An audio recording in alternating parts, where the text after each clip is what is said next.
Welcome back.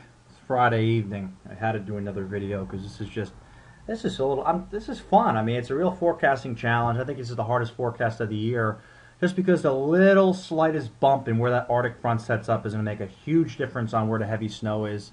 The trends today are further south, and this morning I talked about how the Canadian was an outlier, which it still is, but some of the models started to go further south, especially the latest GFS, and it has me concerned. I hope I don't bust on my snowfall map, but I'm not changing anything yet. I want to wait tonight to see what the data looks like tonight, because as you can see, this is a very impressive storm system. It looks like a hurricane hitting California, and a storm that large, cold Arctic fronts and a big pool of cold air is a strong phenomenon too. But I find it hard to believe it's just going to get suppressed to the south. But we'll see what happens. I mean, this is a legitimate low pressure system, 977 millibar low hitting California. You got to be impressed with the meteorology behind that. So I want to demonstrate now. I'm not going to update my prediction tonight. That's going to be tomorrow. See if I have to make any tweaks to my map. But I'll take a look at why this is such a volatile situation. And it's always been this way. So here is our storm system hitting the country here. This is just at 18,000 feet in the atmosphere. Here's the big cold high up here. Okay, low pressure system here is bringing in a big cold high. Now take a look at this. Let's go out here to hour, say, 72. Okay? Focus on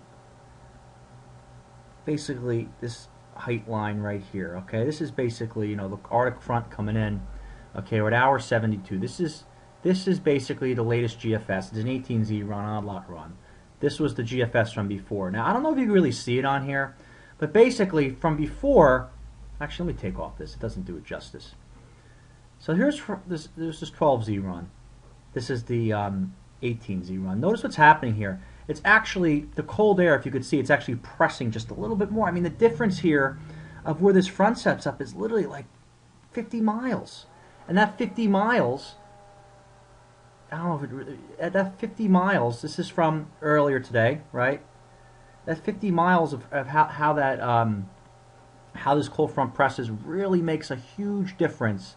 I wish you could see it here. Basically, the best way to see this is the lines are flattening out a little bit here, which means the cold air is pressing a little more. So that's going to guide the storm further to the south, where this afternoon's run, keep it focused on those black lines, they're a little bit more slanted up like this. So that little adjustment has a drastic impact on the forecast. Just look at this. This is the precipitation, okay? This is the precipitation on the old run. This is the precipitation on the new run. Look how far south that is. In terms of snowfall printouts, this was the old run, okay? That's up to a foot of snow. This is the new run. Old run, new run, all because it's about, again, where is this Arctic boundary going to set up, okay? Right now, the models are trying to say that it's a strong Arctic boundary. It's a presence to the south, so when you go too far north of the boundary, the air dries up and you don't get any snow. So all the lift is really where that is, within, say, the 25 miles of where that boundary is, going into the cold air. All the warm air lifts along it, and you get all the precipitation in the fall. So what a challenge here. I mean, if I take a look at this, I think that, like I said before, this is such a strong storm hitting the Pacific that, I think it's going to be a little more powerful when it fights against that front than what the models are saying. And I think my forecast at the end probably will have to be adjusted maybe a little further south, but I hope I don't bust too bad on this because, I tried to take a stance yesterday, and I knew it was put my neck on the line a little bit, but, anybody could sit here and wait until tomorrow to put a snow map out. So let's see what happens. Again, it's the slightest difference. And let me see if I can show something here real quick. This shows it better. Maybe you can put it in better perspective. Hold on one second. Let's take 2 seconds. I want to show you, zoomed up, of how the differences in that cold air presses. So let's go here to, let's see here. Yeah, let's go right here. So this is, hold on. So focus on this 546 line for a second, okay? Hold on. Bear with me. Bear with me. I'm doing this on the fly. See, I didn't plan to show this, but I just got the idea. So, okay. Focus on this 546 line, okay? This is the run from 12Z this afternoon, okay?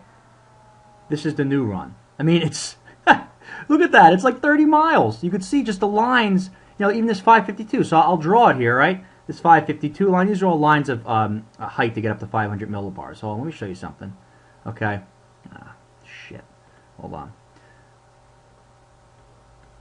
So basically what I'm trying to show you guys, and this is on the fly, and obviously I can't do things on the fly, but if you take a look at this line right there, right? And I show you basically the difference, and see how it presses more on the new run. So see the lines up there where the red is, and then it presses a little bit more. So that's what I'm trying to say. It's the slightest difference that's going to impact this forecast. So keep checking it. I'm going to do an update to the snow map tomorrow morning, and we'll see what things look like on tonight's runs. Follow me on Twitter tonight too. I'll probably be out, but I'll throw a few tweets in there.